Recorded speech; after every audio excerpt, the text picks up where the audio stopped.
Hello everyone. Let's discuss about steps of creating a website. First of all, what is a website? So nowadays businesses are not limited to a particular geographical area. For these type of businesses, website plays a very important role. Website is very important in presenting the business to the whole world.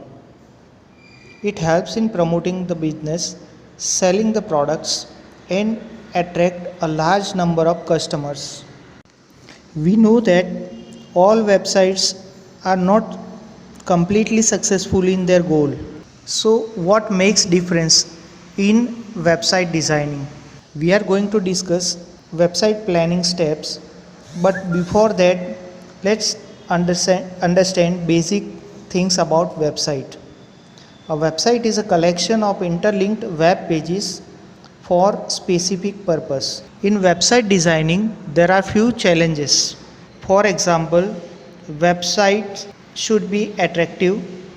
It should be user friendly because all users who are visiting the website are not that much tech savvy. Another thing is that it should provide accurate and useful information.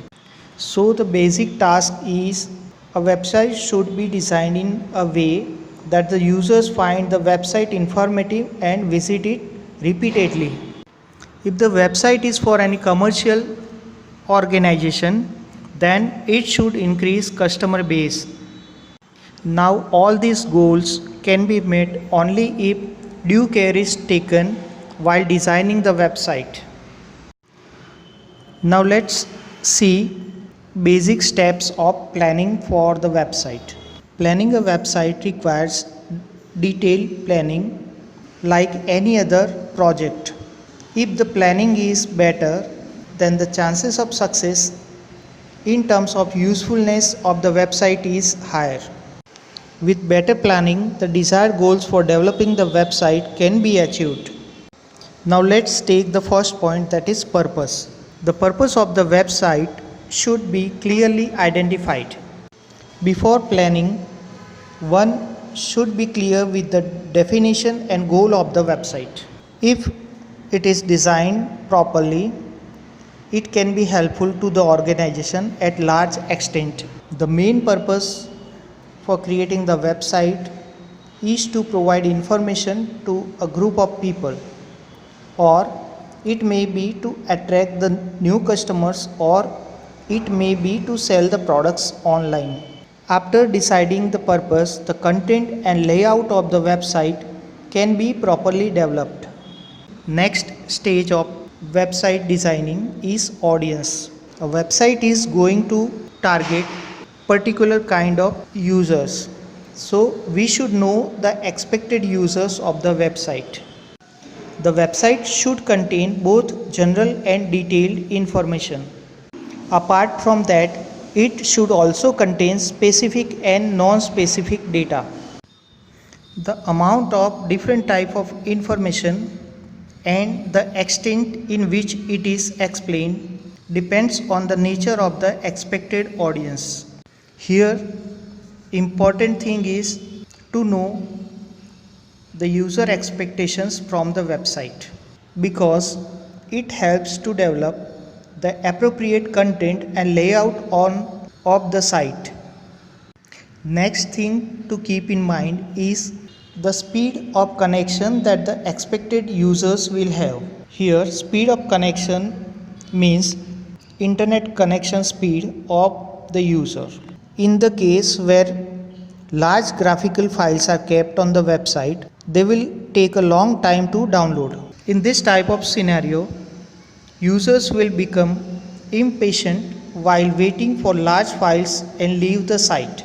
So, the website should contain minimal required graphic and multimedia files.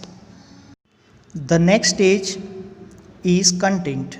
The website must contain complete and relevant information. In the case of excessive use of irrelevant information, user can get frustrated as they are unable to seek the specific data that they are searching for. And also in the case when information provided is incomplete. In this case also users can leave the website. So the due care has to be taken for placing appropriate and relevant content that will satisfy users and sustain their interest in the website. Whatever information is provided on the website should be classified into two categories, that is general and detailed category. Information such as overview of the site, organization, products and services are contained in general content. In this category, information is provided briefly. These brief informations are in the form of links that leads the user to specific information about his interest. The detailed content provides users with the detailed information on the site like products and services description. Here, role of layout of the site is to ensure easy access to the detailed information and also specific information they seek. Textual information should always be kept at reasonable length. If it is required to present more than average textual data, in that case we should try to split it into small text blocks. This way visitors will be easily able to pick out the content they need to know. The navigation or browsing in the website should also be made as easy as possible so that users can easily move from one place to another to search for more information about different topics. When user is moving from one page to another, we should also ensure that user is able to find where he is and how he can get back to home page. So, ensuring that appropriate information, here both general and detail, is available and easily accessible ensures that site can serve its intended purpose. Next stage is medium. In recent times, more and more people are using internet through smartphones and tablets. So the website design should scale for all the devices like computers, smartphones and tablets. Another thing to keep in mind is that a website is well displayed in all the popular web browsers like Google Chrome, Mozilla Firefox, Opera, Internet Explorer, etc. In next video, we are going to create a simple website using Composer software, wherein we will try to implement all these aspects of website designing.